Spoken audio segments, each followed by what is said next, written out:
नमस्कार दोस्तों, super 30 UPSC, PS, MPPSC, CGPSC में आपका स्वागत है। लंबे समय के अंतराल के पश्चात हम फिर से आपके बीच उपस्थित हुए हैं, जिसमें हम बेसिक संविधान की शब्दावली पढ़ेंगे।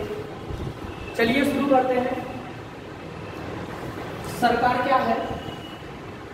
सरकार एक व्यवस्था है जिसके पास संप्रभुता होती है, यानी शक्ति प्राप्त होती है, और उस शक्ति, सरकार के पास जो शक्ति प्राप्त है, संप्रभुता है, वह उस देश की जनता प्रोवाइड कराती है, उस देश की जनता देती है। वो कैसे समझिए? 61वां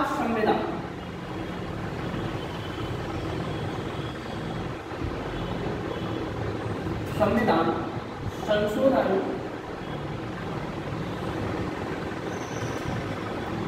1989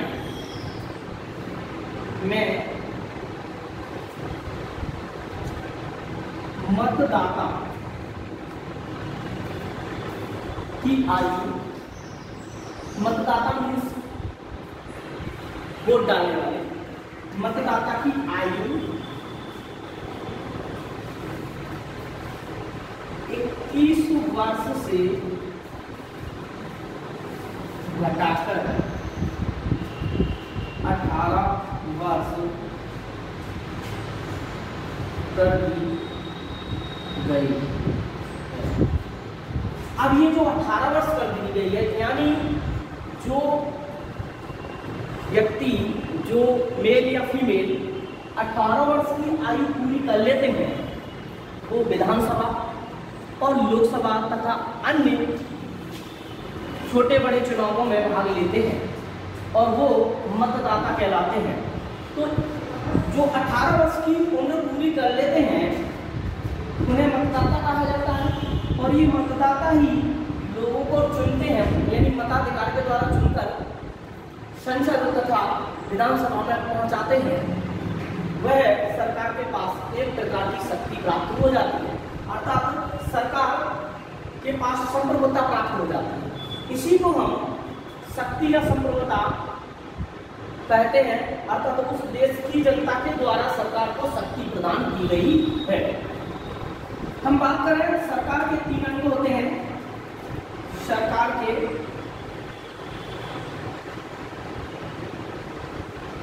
3 अंग, सरकार के 3 अंग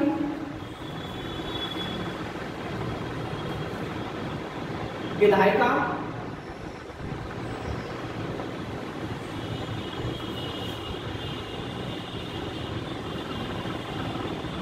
कार्यपालिका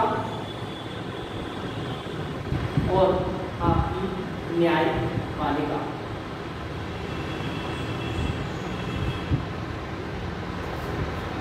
सरकार के 3 प्रमुख अंग विधायिका, कार्यपालिका और न्यायपालिका। विधायिका की बात करें, यह विधि, कानून का निर्माण करती है।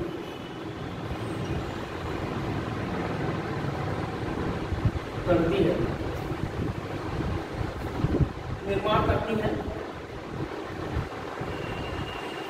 कार्यपालिका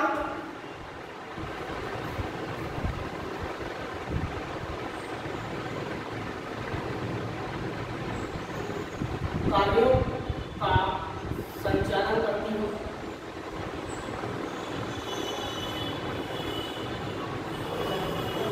है, और न्यायपालिका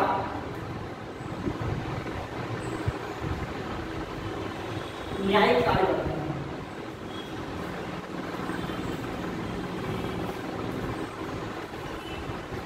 अर्थात न्याय देने का काम न्यायपालिका का होता है। इसी संदर्भ में अपन आगे बढ़े तो राज्य क्या है? राज्य क्या है? राज्य की हम बात करते हैं तो राज्य मानव का एक संगठित समुदाय होता है। जिसके 4 तत्व या 4 अंग होते हैं, जिसमें निश्चित भूभाग, एक क्राइटेरिया,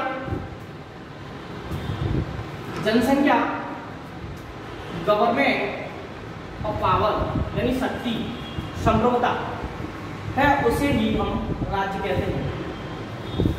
राष्ट्र क्या है? राष्ट्र भी मानव का एक संगठित समुदाय होता है जिसकी अपनी विशिष्ट संस्कृति अर्थात पहचान होती है। इसका निर्माण जाति, प्रजाति, धर्म, भाषा, व्यवहार, आदर्श, मूल्य और विशिष्ट क्रियाकलापों से होती है। तो हम बात कर रहे हैं किसी भी राष्ट्र को संज्ञा इन तत्वों के आधार पर ही दी जा सकती है। जाति, प्रजाति, धर्म, भाषा, व्यवहार, आदर्श, मूल्य और विशिष्ट क्रियाकलापों के आधार पर ही दी जा सकती है। दोस्तों, यहीं पर हम स्थायी शासन और अस्थायी शासन में अंतर देखेंगे। अंतर स्थायी शासन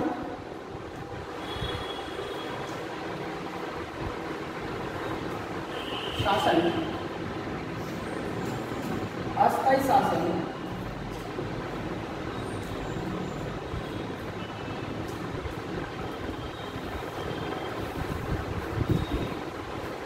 स्थायी शासन का मतलब क्या है? स्थायी शासन का तात्पर्य है कि जब हम कंपटीशन की तैयारी करते हैं, तैयारी करके परीक्षा फाइट करके एक हम स्थायी शासन के अंतर्गत काम करते हैं। अगर जैसे हम बात करें तो एक तो आपका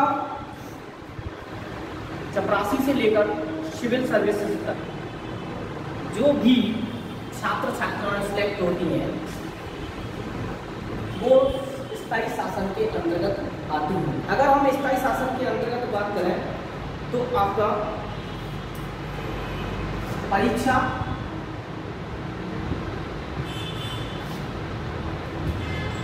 सिलेक्ट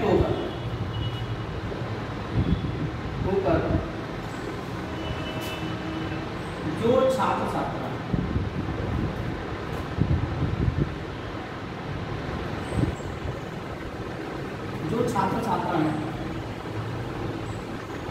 जो छात्र छात्राओं को गवर्नमेंट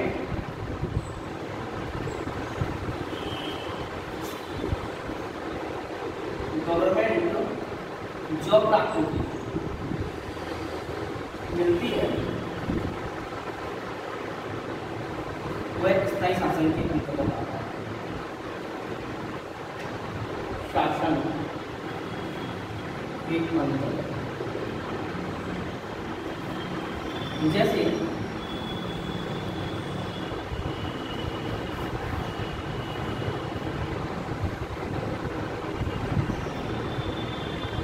चपरासी से लेकर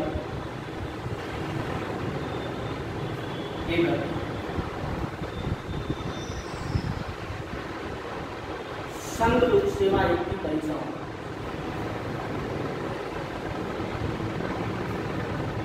संघ लोक सेवा आयोग की परीक्षा की जॉब नौकरी।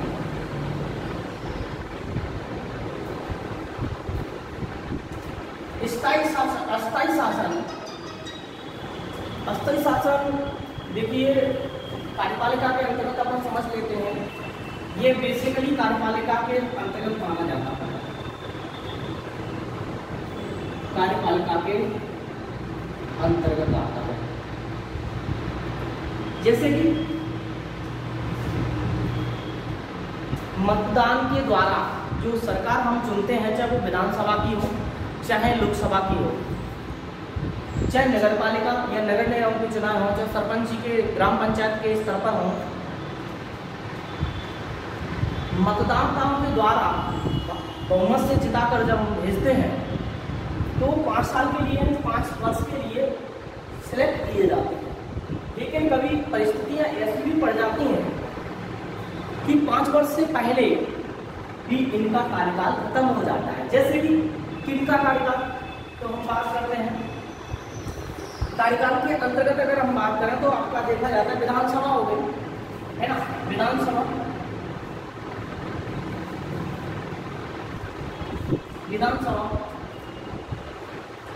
लोकसभा,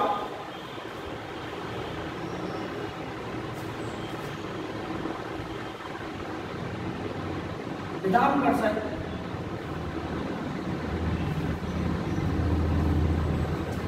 तथा अन्य छोटे स्तर के चुनाव होते हैं। उनमें जो कैंडिडेट जिताकर जनता भेजती है वो अस्थायी शासन के अंतर्गत आते हैं। अस्थायी शासन के अंतर्गत का मतलब ये है कि जो हम शासन चुनते हैं वो 5 वर्ष के लिए चुनते हैं, लेकिन कभी परिस्थितियां ऐसी फंस जाती हैं कि सरकार जैसे मान लीजिए बहुमत वाली नहीं है, फिर हम किसी से समर्थन लेते हैं, हमने 2 साल चलाया, समर्थन देने वाले जो कैंडिडेट होते हैं वो ही सरकार बनाते हैं, और वो जो समर्थन करते हैं वो सरकार बनाते हैं। अगर उन्होंने समर्थन को वापस ले लिया तो 5 वर्ष से पहले, इनके अंतर्गत ये 5 वर्ष का कार्यकाल इनका होगा, इससे पहले भी ये सरकार गिर सकती है, इसलिए इसको अस्थायी शासन के अंतर्गत माना जाता है। तो अस्थायी शासन में आपका विधानसभा, मुख्यमंत्री हो गई, मंत्रिपरिषद हो गई, है ना, लोकसभा में प्रधानमंत्री, कैबिनेट मंत्री, है ना, राज्य मंत्री, उप मंत्री हो गए, विधान परिषद के सदस्य भी कुछ समय के लिए, कुछ वर्षों के लिए चुने जाते हैं, इसलिए इसे हम अस्थायी शासन कहते हैं।